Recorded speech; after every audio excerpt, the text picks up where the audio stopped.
नाशिक पोलिसांची 2 पथकं शुभमच्या घरी दाखल झाली आहेत। नीट परीक्षेतील पेपर फुटी प्रकरणी आता कारवाईला वेग आलाय। शुभम खैरनार याच्या अटकेची माहिती सीबीआय कडून कुटुंबाला देण्यात आली होती, तर फ्लॅटमध्ये शुभमचा भाऊ रूममेटसह तिघे उपस्थित असल्याची माहिती आहे। सीबीआयने अधिकृत प्रक्रियेनुसार कुटुंबियांना अटकेबाबत कळवलंही होतं।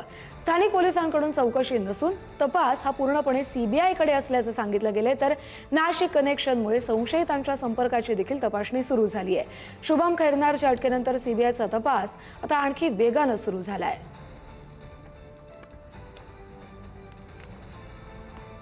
त्या ठिकाणी राहतो त्या ठिकाणी आता पोलीस आलेले आहेत, चौकशी केली जाते। मात्र या सगळ्या पार्श्वभूमीवर शुभम खैरनार हा जो नीट पेपर फुटीतला जो संशयित आरोपी आहे त्या सगळ्या दरम्यान त्याची एका बाजूला घरझडती घेतली जात असताना एकूण त्याचा या सगळ्या परिसरामध्ये नेमका कसा वावर होता, तो इमारतीमध्ये येत असताना त्याच्या संदर्भातल्या काही तक्रारी होत्या का, या सगळ्या अनुषंगाने माझ्यासोबत बोलण्यासाठी इथले स्थानिक आहेत। काय नेमकं शुभम खैरनारच्या संदर्भातली माहिती आहे, काय त्याचा इथला वावर होता? या सोसायटीमध्ये असं एकही घर नसेल की आम्ही एकमेकांना ओळखत नाही, पण गेल्या 7 ते 8 महिन्यापासून बिल्डिंगवाल्यांच्या म्हणण्यानुसार तो 7 ते 8 महिन्यापासून या बिल्डिंगमध्ये राहत होता 3ऱ्या मजल्यावर।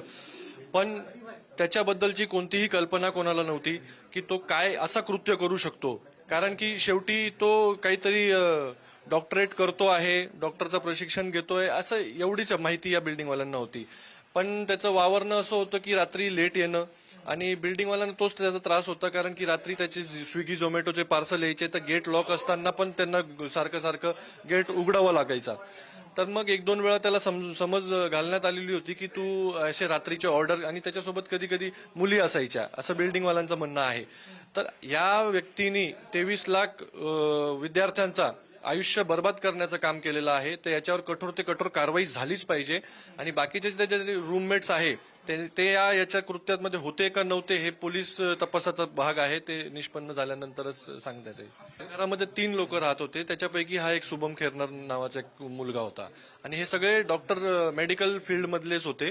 तर तेच विचार करून त्यांनी पण कदाचित दिला असेल की सुशिक्षित मुलगा आहे, तर मेडिकल फील्ड मधला आहे, तर त्या हिशोबाने आपण देतोच चांगल्या लोकांना, त्या हिशोबाने त्यांनी दिलं असेल। पण तो असा कृत्य करेल, एवढ्या विद्यार्थ्यांचं आयुष्य बर्बाद करेल याची कल्पना कोणाला नव्हती। व्हिडिओ जर्नलिस्ट मयूर बारगजेसह मी किरण ताजने, पुढारी न्यूज, नाशिक। आम्ही इथे कुठलाही तपास करत नाहीये, हा तपास सीबीआय कडे आहे।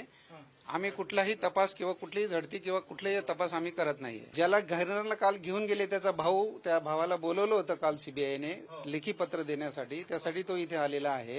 आणि त्याच्यासोबत त्याचे 3 मित्र आहेत, ज्यापैकी त्याचा एक रूम पार्टनरच आहे खैरनारचा, आणि 2 जे आहेत ते याच्यासोबत आलेले आहेत। असा तिथे काही दुसरं कोणी त्या 4 पर्सन व्यतिरिक्त कोणी नाहीये त्या रूममध्ये। नीट पेपरफुटी प्रकरणात शुभम खैरनार सीबीआयच्या अटकेत आहे। नाशिक पोलिसांकडून ताबा घेत सीबीआयचं पथक मध्यरात्री मुंबईकडे रवाना झालं होतं। रात्री उशिरापर्यंत सीबीआयकडून प्राथमिक चौकशीची फेरी राबवली गेली। पेपरफुटी रॅकेटमधील भूमिकेवर राष्ट्रीय तपास यंत्रणेचा आता फोकस आहे। नाशिक कनेक्शनमुळे तपासाला नवे धागेदोरे मिळत आहेत, तर स्थानिक तपासानंतर आता सीबीआयकडून देशव्यापी लिंकचा शोध सुरू झालाय।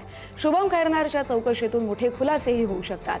नीट घोटाळ्याचा तपास आता निर्णायक टप्प्याच्या दिशेने सुरू झालाय।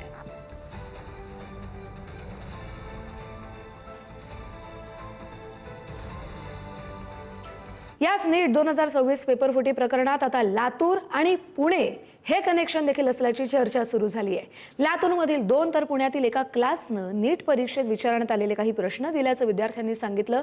खासगी कोचिंग क्लासेसनं पेपर फोडण्याचं कारस्थान रचल्याची माहिती पालक प्रतिनिधी सुधा शनॉय यांनी दिली आहे। लातूरमधील एका क्लासेसनं परीक्षा होण्यापूर्वी विद्यार्थ्यांना मॉक टेस्ट पेपर दिला होता, आणि या मॉक टेस्टमधील तब्बल 42 प्रश्न हे नीट 2026च्या परीक्षेत जसेच्या तसे आल्याचा दावा या तक्रारीत नमूद आहे।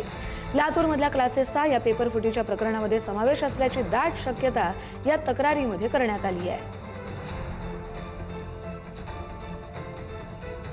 तर नीट यूजी 2026 परीक्षेचं प्रकरण सुप्रीम कोर्टात पोहोचलंय।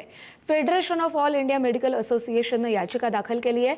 उच्च अधिकार प्राप्त देखरेख समिती स्थापन करण्याची त्यांनी याचिकेतून मागणी केली आहे।